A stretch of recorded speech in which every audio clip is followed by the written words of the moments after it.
Let the kids work? Walk the line of breaking child labor laws? Fine. See ya. On mobile format and FTP.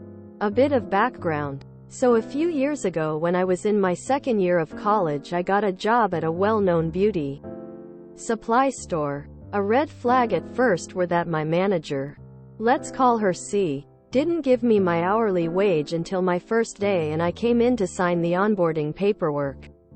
But college is expensive and I got my first apartment at that time, so a job was a job.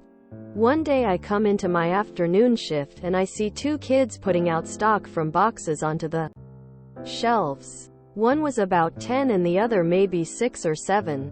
I was very confused, so I walked to the back room to clock out and asked my coworker what was up with the kids, and she told me they're her grandkids. Still a little confused, I shrugged it off until C came back from her lunch break and I decided to ask her what to do about the kids because they were kind of in the way and we had quite a few planograms to do. They're essentially the shifting of shelves and products on the shelves to make room for new products or removing old ones the company no longer will sell.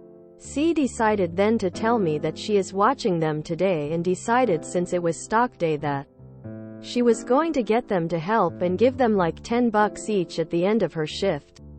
She usually opened and left a couple hours before close. So that was close to about 85 kind of hours. Meaning these kids have been doing this for a while and just for $10. Now, our merchandise wasn't heavy. Except for 34 different gallon-sized bottles of shampoo and conditioner we kept for salons. But it didn't sit right with me that this woman was basically employing her underage grandkids to do work for her in this store. And there are quite a few chemicals we handled that would sometimes come spilled in the box, and if we didn't handle them with gloves we could risk burning ourselves. I know I made the mistake my second week there and burned my hand a bit with an unknown combination of bleach, toner and something else in a mishandled box of assorted hair products in bottles. I digress. So yay, breaking the law and whatnot. So, I tell her, and this is roughly how the convo went. Me, so, this is pretty wrong and I don't feel comfortable working alongside these children. If they get hurt or injured by one of the shelves or a spilled chemical product, then we can all be held liable. That sounded reasonable to 19-year-old me, right? Wrong. See, I don't appreciate the backtalk, young lady. Those are my grandchildren and I do with them what I please. Not to mention I am the manager here, not you. So get started on those planograms, the pictures are due in 2 days. Me, still advocating for her to do the right thing. I just don't think it's right that you're paying them essentially to do this dangerous job. It goes against child labor laws and I don't think I can get my work done around them. The store was so small there was only one short wall shelf in the middle of the store splitting it in half, so not much wiggle room to do planogram stuff with kids and customers in the way. See, I'm not repeating myself. Chibit, mind your business and do as you're told. I won't repeat myself. I have a split second to think about what I'll do next before she walks away. I never cared about getting on her bad side because I never did anything wrong. She just never liked me for some reason. So I decide to say, wait, can you email me your directions for how to maneuver around the kids? I want to make sure so and so. Next shift coworker, who is coming in about 30 minutes, knows what to do in case I'm in the back or something. C rolls her eyes, already annoyed with me an hour into my shift, and says, whatever. 20 minutes later I get an email in my inbox. Nothing but the subject in all caps, my grandkids will be working stock while everyone else does the new planograms. I gave the kids $10 to help in the store and have lunch in the fridge, and that's verbatim with a quick search in my email. Lol. She basically typed her own career grave with that one. So my little plan slowly comes into effect. I decide I'm going to email that exact thing to the coworker who came in. even though we already verbally filled her in. But, oops, I accidentally CC the district manager, who happens to be C's direct boss. In the meantime, I do as I'm told. I finish up what I can of the planograms for that day and on to the next day. C has her grandkids in again. Same old set of directions. I have her send me an email, feigning stupidity, so I can send it to the next shift worker and accidentally CC the district manager again. 2 weeks go by and it happens just one more time. I eventually get a call from an unknown number on a day off and hooray. It's the district manager. Let's call him Dave. And he says, "Hey Chibit, this is Dave calling from our district office. I was getting back to you on this email I was CC'd in a few weeks ago that you sent me. What is this about grandkids and $10? Quote. I explain everything to him and of course with the emails as proof there's no deniability. He says if there is anything else that I find to please let him know. And then tells me he will forward all of this to head of HR and they will begin the investigation.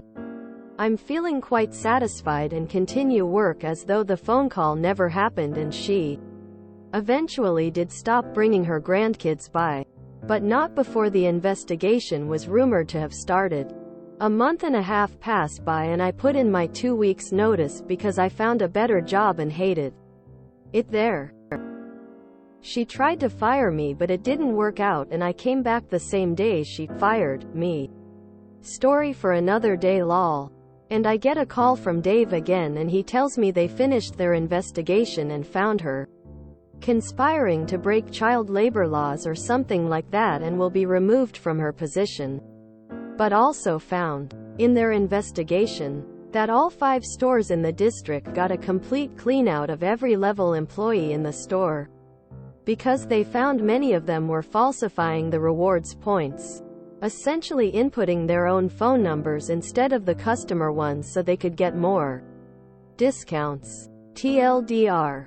Manager wanted me to let her underage grandkids work the store and stock shelves for a measly $10 and I comply but not without slyly filling in the district manager on it via emails and she eventually gets fired but not before the investigation takes out the entire staff of the district's stores for other stuff they found in the investigation too.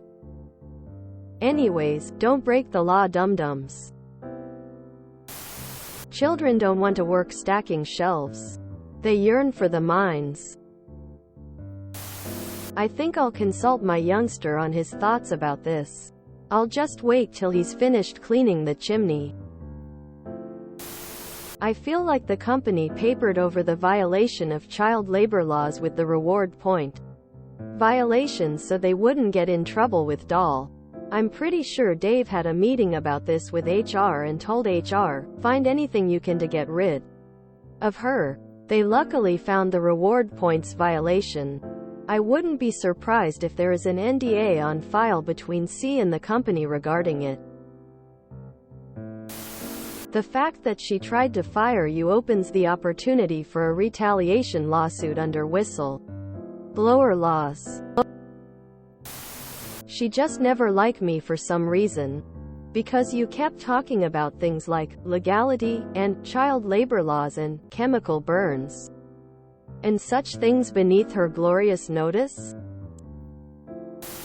I am guessing this was Sally's, a former employee of this same place. They really do not like talk of legal work practices. When I was a kid, 8 and my friend 7 we did paperwork estimates for her dad and he bought us candies or gave 50 cents. It was the highlights of our days. Look at the date and stamp past due when the date was passed. Or put things in different piles based on some criteria. Mind you that we never worked more than 1 hour and it was never forced on us. It really depends if the work is a game or is dangerous and preventing education and play. If it's less time than screen time and the kids are happy, I wouldn't worry. Can't wait to hear how you almost got fired. Morale of this story. Companies fire you and you take away a few bucks. But not when you pay underage children to work. That sounds about right.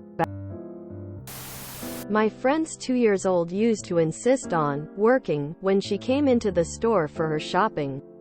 We would let him help us push a broom or fold clothes. He had a fun game. An ends shopping trip took 15 minutes instead of 45. But to make a kid work for 8 hours? That's evil. I would have loved stocking shelves all day at those ages, and the pay would just be a nice bonus. Can't imagine why my neurodivergence wasn't identified until I was an adult. Cute story but wrong sub. She didn't tell you to do anything but work around the kids. So while malicious, there's no compliance. Initially I thought it was a small family store, and in some situations, children working the store is entirely legal. Not saying that the manager was right in the least, but lack of affordable childcare is a major issue and not something that a 19-year-old would think of. I've had to take my kid into work with me because of random school-free days and no drop-in care available. But I work in an office and would set him up at a desk next to me with his computer and headphones. In our state you need a license to handle beauty supplies because of the chemicals, so this is probably an OSHA violation. Is there another manager or owner you can report to? I thought that maybe she only had them for an afternoon with her and they had annoyed her. But I'm not sure now, lol. Crazy. There are plenty laws that are morally corrupt. This one isn't. I agree. Don't break this law. But smoking weed or doing mushrooms shouldn't be against the law. So, the end of that should say, don't do evil things. Power tools. Jigsaws. Circular saws. Drill. Nail guns. That's what a 6-year-old in the workforce wants. Nah, try again. If you enjoyed this video, please check out our playlists full of similar content. Epic Eracast is like doom scrolling for your ears. Please like, share, and subscribe.